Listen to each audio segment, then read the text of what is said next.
आज हम बात करेंगे मैलिग्नेंट ट्यूमर ऑफ आईलिड्स की। तो सबसे पहले हम बात करेंगे क्या ऐसी प्रीडिस्पोजिंग कंडीशंस होती हैं जिनकी वजह से मैलिग्नेंट ट्यूमर हो सकता है। तो young patients who suffer from one of the following conditions may develop eyelid malignancies. सबसे पहला है ज़ीरोडर्मा पिगमेंटोसम, दूसरा है गॉर्लिन गॉल्स सिंड्रोम, तीसरा है मुर टोर सिंड्रोम, चौथा है बेसिक्स सिंड्रोम और बाकी प्रीडिस्पोजिशंस भी कुछ हैं।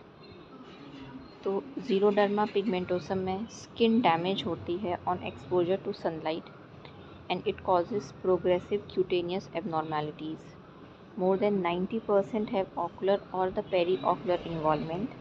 This is a patient of xeroderma pigmentosum. It has ocular and the periocular involvement. 65% patient they experience photophobia. Inheritance is autosomal recessive. Affected patients have a bird-like facial appearance and a significant propensity to the development of basal cell carcinoma, squamous cell carcinoma and melanoma, which are commonly multiple. तो जो ज़ीरोडर्मा पिगमेंटोसम होता है इसमें skin damage होता है on exposure to sunlight और साथ में प्रोग्रेसिव क्यूटेनियस एबनॉर्मेलिटीज़ होती हैं। 90% से ज़्यादा पेशेंट में ऑकुलर या पेरीऑकुलर इन्वॉल्वमेंट होता है और 65% पेशेंट में फोटोफोबिया होता है। ऑटोसोमल रिसेसिव इनहेरिटेंस है, बर्ड लाइक फेशियल अपीयरेंस होता है। पेशेंट को हाई रिस्क होता है of the development of basal cell carcinoma, squamous cell carcinoma and melanoma. अब हम बात करते हैं गॉर्लिन गॉल सिंड्रोम की या फिर नीवोइड बीसीसी सिंड्रोम की। ये एक ऑटोसोमल डोमिनेंट डिसऑर्डर है। इसमें एक्सटेंसिव कंजेनाइटल डिफॉर्मिटीज़ होती है आई, फेस, बोन और सेंट्रल नर्वस सिस्टम की। बहुत सारे पेशेंट डेवलप करते हैं multiple small basal cell carcinoma during the second decade of life and are also predispose to medulloblastoma, breast carcinoma and Hodgkin's lymphoma. Gorlin Goltz syndrome में congenital deformities होती है eye, face, bone और central nervous system की। Patient develop करता है small basal cell carcinoma during the second decade of life. ये जो patient है ये गॉर्लिन गॉल सिंड्रोम का है। फिर एक मुर टोर सिंड्रोम होता है, ये भी एक ऑटोसोमल डोमिनेंट कंडीशन है। इसमें क्यूटेनियस और इंटरनल मैलिग्नेंसीज दोनों होती हैं।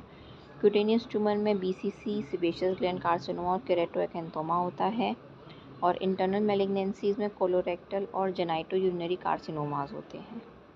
बेसिक सिंड्रोम जो होता है ये दो डिस्टिंक्ट कंडीशंस के लिए हम लोग इस्तेमाल करते हैं। बेसिक्स डुप्रे क्रिस्टॉल सिंड्रोम जो कि एक्स लिंक डोमिनेंट कंडीशन है। इसमें मल्टीपल बीसीसी होता है, BCC is basal cell carcinoma. Commonly facial includes में इसमें आईलिड आती हैं, साथ में हमारे स्किन चेंजेस आते हैं including the follicular indentations without hairs on the extensor surfaces, which is called as follicular atrophoderma, hypohidrosis and hypotrichosis and acrokeratosis paraneoplastica or basics, in which eczema-like and psoriatiform lesions are associated with an underlying malignancy of the upper respiratory or the digestive tract. तो basic syndrome में दो distinct conditions होती हैं। पहला is the basics Dupre क्रिस्टॉल syndrome और पहला है basics Dupre क्रिस्टॉल syndrome और दूसरा है एक्रोकेरेटोसिस पैरानियोप्लास्टिका और बेसिक्स।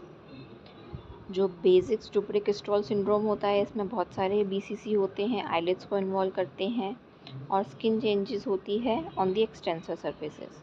और जो एक्रोकेरेटोसिस पैरानियोप्लास्टिका और बेसिक्स होता है ये एक्जिमा लाइक कंडीशन होती है और सोरियाटिफॉर्म लीजन्स होते हैं और इसमें अपर रेस्पिरेटरी और डाइजेस्टिव ट्रैक की मैलिग्नेंसी होती है।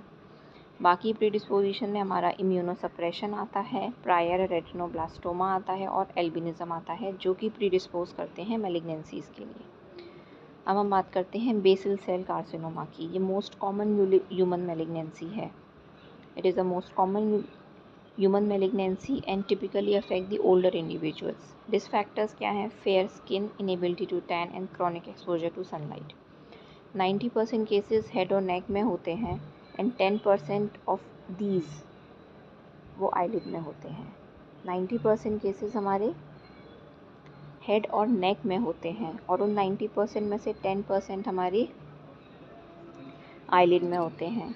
BCC is the most common malignant eyelid tumour. Basal cell carcinoma is the most common malignant eyelid tumor accounting for 90% of all cases.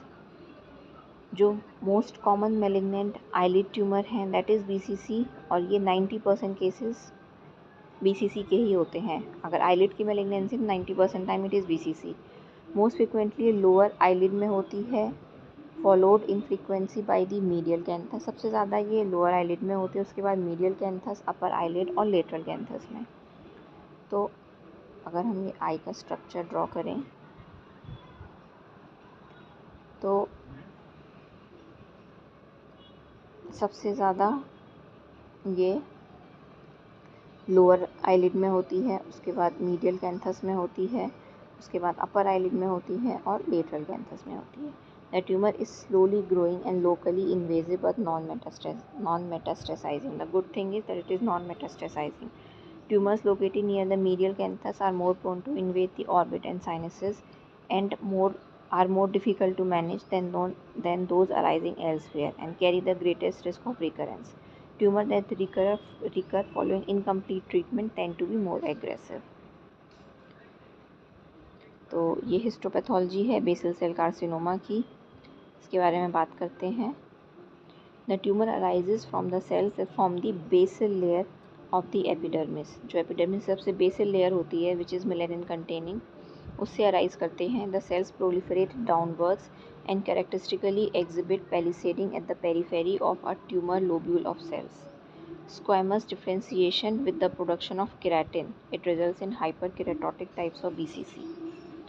There can also be sebaceous and adenoid differentiation, while the growth of elongated strands and island of cells, they embed in a dense fibrous stroma, resulting sclerosing the morphic type of tumor. तो basal cell के किस किस type के होते हैं? हाइपरकेरेटोटिक type होता है और स्क्लेरोजिंग और मॉर्फिक टाइप ऑफ ट्यूमर होता है। अगर वो हाइपरकेरेटोटिक टाइप होता है तो स्क्वामस डिफ्रेंसिएशन की वजह से होता है, और स्क्लेरोजिंग और मॉर्फिक टाइप ऑफ ट्यूमर कब बनता है? जब जो स्ट्रैंड ऑफ आइसलैंड जो होते हैं, स्ट्रैंड ऑफ सेल्स, ऐसे एलोंगेटेड स्ट्रैंड्स ऑफ सेल्स वो डेंस फाइबर्स स्ट्रोमा में ग्रो करते हैं। तो इसका हम लोग डायग्राम देखते हैं। तो डाउनवर्ड प्रोलिफरेशन है of purple basophilic purple cell का, ये जो है ये डाउनवर्ड प्रोलिफरेशन हो रहा है पर्पलिश सेल्स का, और ये पैलिसेडिंग है बी में of cells at the periphery of a tumour lobule. ये एक ऐसा बाउंड्री सी बना रहे हैं, तो जिसे हम लोग पैलिसेडिंग बोलते हैं, the periphery of a tumour lobule. अब इसके क्लिनिकल टाइप्स की हम लोग बात करते हैं। तो eyelid BCC confirms to one of the, तो ये जो है ये मॉर्फोलॉजिकल पैटर्न है। Morphology means on the basis of appearance. Nodular होता है, नोड्यूलो अल्सरेटिव या रोडेंट अल्सर होता है, स्क्लेरोजिंग या मॉर्फिक टाइप्स होता है, और अदर टाइप्स है। नोडुलर BCC एक शाइनी फॉर्म पर्ली नोड्यूल है with small overlying dilated blood vessels. ये एक शाइनी फॉर्म पर्ली नोड्यूल है और इसमें